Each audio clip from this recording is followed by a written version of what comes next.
En abril de 2021, el fútbol mundial se sacudió con una noticia: 12 de los clubes más poderosos de Europa anunciaban la creación de la Superliga Europea, una competición cerrada en la que ellos mismos se garantizarían un lugar fijo, sin depender de méritos deportivos como en la Champions League. La idea generó protestas masivas de aficionados, amenazas de sanciones de la UEFA y la FIFA, e incluso declaraciones de políticos. Al final, todo se desmoronó en cuestión de días. Pero, ¿y si no hubiera sido así? ¿Qué hubiese pasado si ese proyecto se hubiera creado de verdad? ¿Cómo hubiese funcionado como modelo de negocio, y cómo hubiese afectado al resto de competiciones europeas? Prepárate, porque esto es, ¿qué hubiese pasado si la Superliga Europea sí se hubiera creado? La Superliga Europea habría comenzado con un grupo de clubes fundadores: Real Madrid, Barcelona, Atlético de Madrid, Juventus, Inter, Milan, Manchester United, Manchester City, Liverpool, Chelsea, Arsenal y Tottenham. Estos equipos tendrían un lugar asegurado cada año, sin importar si quedaban quintos o sextos en sus ligas nacionales. La esencia era clara: garantizar que los gigantes del continente siempre estuvieran en la misma mesa, independientemente de sus resultados deportivos. Junto a ellos se sumarían equipos invitados por rendimiento o atractivo comercial, lo que abría la puerta a clubes como PSG, Bayern Múnich, o incluso franquicias emergentes de mercados estratégicos. El formato planteaba una fase de grupos con choques de altísimo nivel semana tras semana, donde no habría lugar para sorpresas de clubes modestos ni para historias de cenicientas. Era un proyecto pensado para las televisiones y los patrocinadores, diseñado para generar partidos premium desde el día 1. La lógica detrás de esta estructura era simple: si los gigantes concentran la mayor parte de los aficionados y las audiencias globales, ¿por qué seguir compartiendo ingresos con el resto? La Superliga, en este escenario, se erigiría como un club exclusivo, blindado por contratos millonarios, y con un modelo de negocio que buscaba replicar lo que hacen las ligas cerradas en Estados Unidos, como la NBA o la NFL, pero aplicado al fútbol europeo. Con la creación de la Superliga, la Champions League perdería de inmediato su razón de ser. Ya no estarían esos martes y miércoles mágicos donde un Ajax, un Porto, o incluso un Villarreal, pudieran enfrentarse de tú a tú con los grandes de Europa. Los focos se desplazarían automáticamente hacia la nueva competición, dejando a la Champions reducida a un torneo secundario, con menos atractivo mediático y, sobre todo, con menos ingresos que repartir. Para la UEFA, sería un golpe durísimo. Su joya de la corona, que durante décadas fue el torneo más prestigioso a nivel de clubes, se vería convertida en una especie de Copa de Europa B, con presencia mayoritaria de equipos de segundo nivel. Podría tener partidos entretenidos y nuevas historias de equipos modestos dando la sorpresa, sí, pero sin los gigantes, el torneo perdería el brillo que lo convirtió en un espectáculo global. Incluso las cadenas televisivas y los patrocinadores darían prioridad a la Superliga, relegando a la Champions a un producto de menor consumo. Los clubes fundadores, al retirarse de la Champions, también romperían con la tradición futbolística que durante generaciones marcó la historia del deporte. Ya no habría noches históricas en el Camp Nou, en Old Trafford o en el Bernabéu bajo el himno de la Champions, sino un nuevo escenario en el que la nostalgia quedaría sustituida por la promesa de ver constantemente a los más poderosos enfrentándose entre sí. Para muchos aficionados, la pregunta sería clara: ¿seguir apoyando a la competición de toda la vida, o rendirse al nuevo espectáculo de la Superliga? El nacimiento de esta nueva competición también pondría en jaque a las ligas nacionales.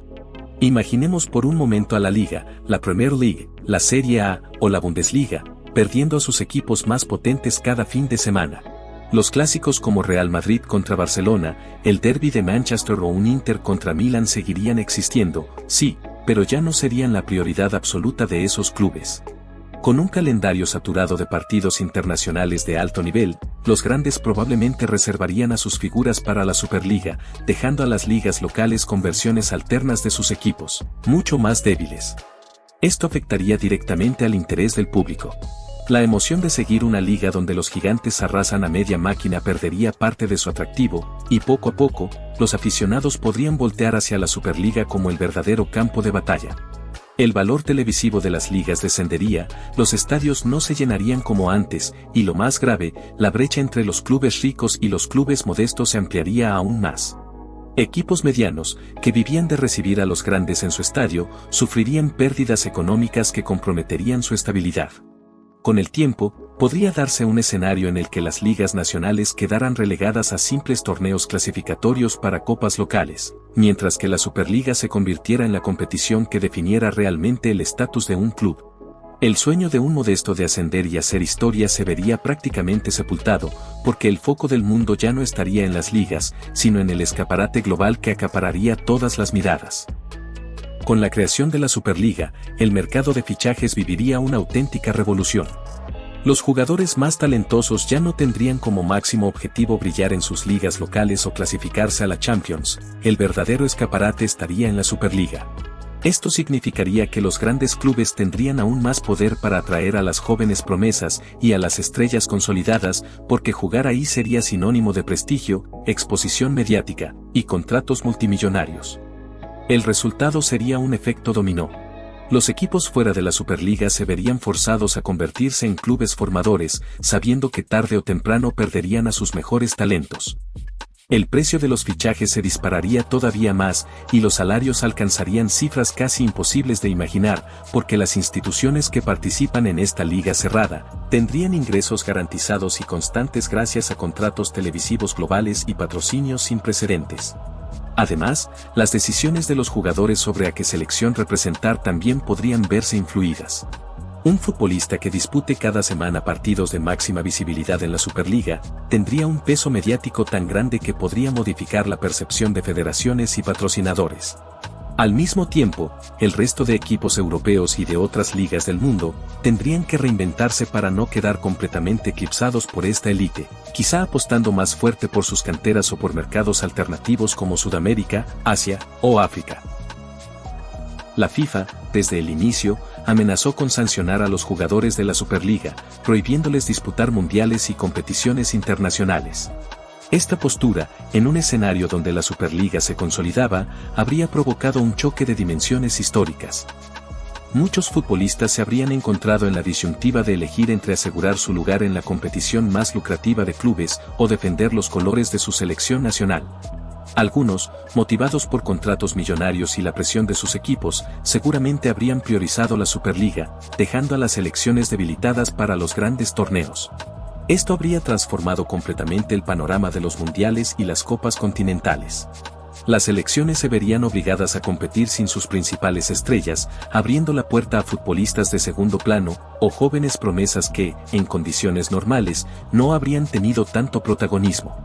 Torneos como la Copa del Mundo podrían haber perdido atractivo mediático, con ausencias notables de jugadores de talla mundial, reduciendo el impacto económico y el interés global.